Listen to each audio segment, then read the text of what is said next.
The second half of her life was built in a space the industry looked down on. She was in her late 50s. Her television standing had collapsed. The old doors were closed. Joan found another door, opened it herself, and turned the room behind it into an empire. The rest of her career kept moving too. In 1989, she launched a daytime syndicated talk show. In 1990, that show won her a Daytime Emmy. She beat Phil Donahue and Oprah Winfrey in the same category, only 2 years after becoming one of the most publicly humiliated people in American television. Then another act began.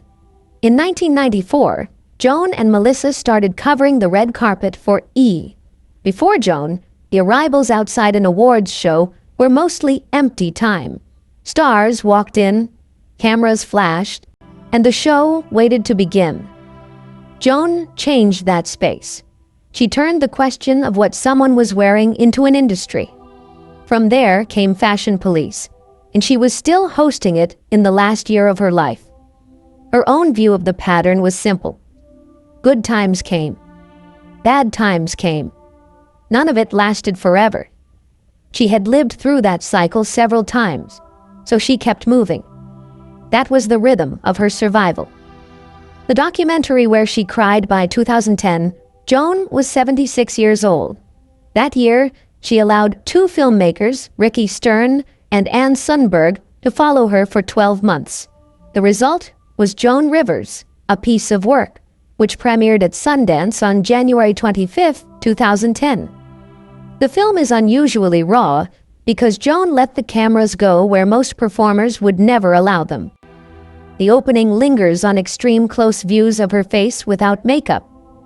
The documentary shows her staring at an empty calendar, the private fear of almost every aging entertainer. Joan speaks openly about the terror of blank pages. Work meant life to her. Silence meant danger. A scene in Wisconsin shows a man heckling her after a joke about deafness. His child was deaf. Joan answers by speaking about her own deaf mother. Then she keeps going. The moment is uncomfortable, revealing, and very Joan.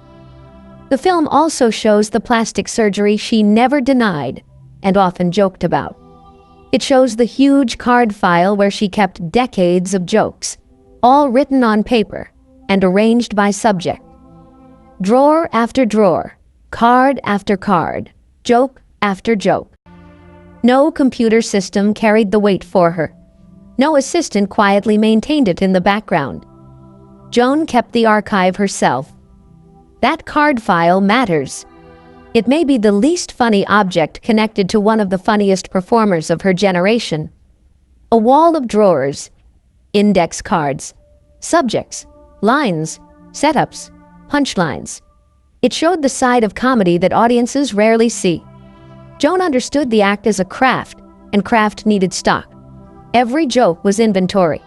Every performance drew from years of labor. The documentary made $2.9 million at the box office. It also introduced Joan to many younger viewers who knew the name but had never understood the work behind it. More than that, the film made future tell all stories feel pointless. Joan had already placed so much of herself on screen. The fear, the vanity, the hunger for work, the surgery, the pressure, the loneliness. She gave the audience the private version before anyone else could package it. Her books followed the same rule. Joan wrote 12 of them, including Diary of a Mad Diva in 2014. That book came with a disclaimer because she roasted more than 100 living celebrities inside it. Her rule about targets was direct. She made jokes about very famous people because the audience had to know them for the joke to land. That was her standard. Her aim went toward power, fame, wealth, and people already standing in the spotlight. A Piece of Work also captured something even more revealing than the fame. At 76, Joan was still taking almost every job. Corporate events, casinos, small clubs, rooms in places most people would never recognize. She had earned tens of millions, Yet she still traveled to perform for 200 people because she never trusted the phone to keep ringing. The empty calendar in that film was real. It belonged to a woman who had been broke at 54 and had made a private promise to herself. She would never let the floor disappear beneath her twice. Everything she told you herself. Now gather what Joan Rivers chose to reveal about herself. Her husband's suicide. Her own near-suicide afterward. The dog that stopped her. The $37 million debt. The blacklist. The firing. Her role in the fight that helped trigger the fallout. The surgery. The collapse of her professional standing at 54. By the time anyone tried to expose Joan Rivers had usually finished the job herself. In 2012, when she was 79, she spoke casually on The Howard Stern Show about a one-night stand with actor Robert Mitchum. The clip still travels online because people remain stunned by how plainly she said it. That openness makes the silence around other subjects even more meaningful. Joan spoke freely about herself. She stayed careful with the private lives of other people, her staff, her family's personal business, her long relationship with Orrin Lehman, which lasted from 1993 to 2001, Melissa's private life, her grandson Cooper. That balance explains why people stayed close to her. Joan made herself public. She protected others. A tell-all needs a hidden gap to sell. The value comes from the distance between the public image and the private person. That kind of book works when someone has carefully polished a public mask. A wholesome star. A beloved television father. A famous figure who built a brand on goodness. Joan left almost no gap. The public already knew the woman with the debt, the dead husband, the surgery, the humiliation, and the hunger to keep working. She said those things herself, often for money, often on television, often with the timing of a professional who knew exactly when to twist pain into laughter. An assistant approaching a publisher would face one obvious question. What can be revealed that Joan did not already reveal first? No one has ever produced a convincing answer. Sabrina Lott Miller and Jocelyn Pickett appear in the credits of Joan's documentaries and specials. They worked for her for years. Pickett is credited on Joan Rivers' Do Not Start With Me in 2012 and On a Piece of Work in 2010. Miller appears on A Piece of Work and on Joan and Melissa, live at the Academy Awards from 2005. These were long-term employees. Joan trusted them. She kept them close. She even placed them in her will. The dogs Joan Rivers died on September 4, 2014, at the age of 81. A week earlier, on August 28, she had suffered cardiac arrest during an endoscopy and laryngoscopy at a Manhattan clinic. Her will and trust documents had been signed on November 16, 2011. The estate was reported to be around $150 million.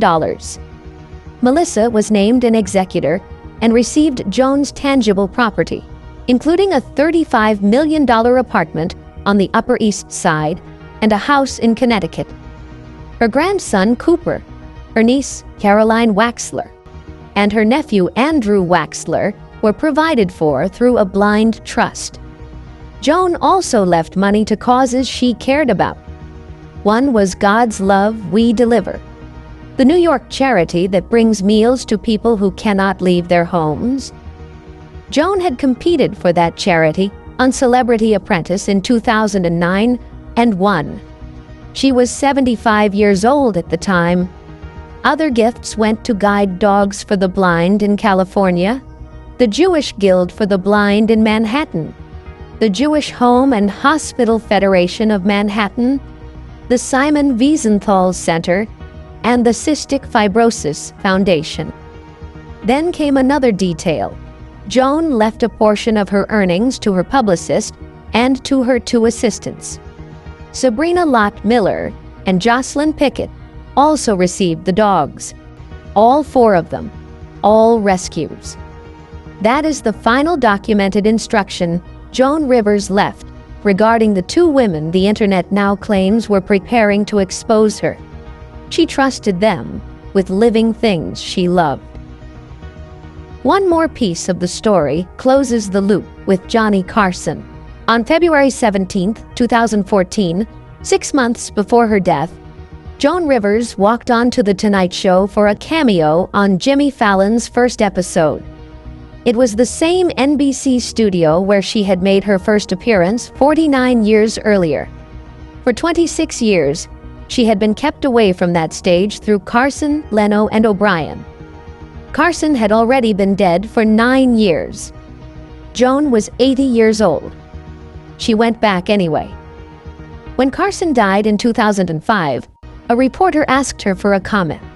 This was the man who had cut her off, ignored her condolence note after his own son died, and refused to speak to her for 19 years. Joan called him the best straight man in the business. That detail says more than any scandal could. The online claim about her assistance also has real human damage behind it. Sabrina Lott Miller and Jocelyn Pickett are living private people. A video saying one of them broke a confidentiality agreement to expose Joan Rivers points suspicion at a real person. It suggests betrayal without proof. It does this to someone without a public platform, without a publicity machine, and without an easy way to answer. The record says something simpler. They were the 2 people trusted with Joan's dogs. That is the documented truth, and it is a stronger character reference than most people ever receive. Joan Rivers spent 50 years saying the worst things about herself before anyone else could. She paid the people who knew the rest. She remained generous in public about the man who hurt her career more than anyone. There was never a great secret waiting behind an NDA. There was a woman from Larchmont who made sure she would never be at anyone's mercy again. She did it by taking every weapon people could have used against her, placing it in front of an audience, turning it into a laugh, and charging admission.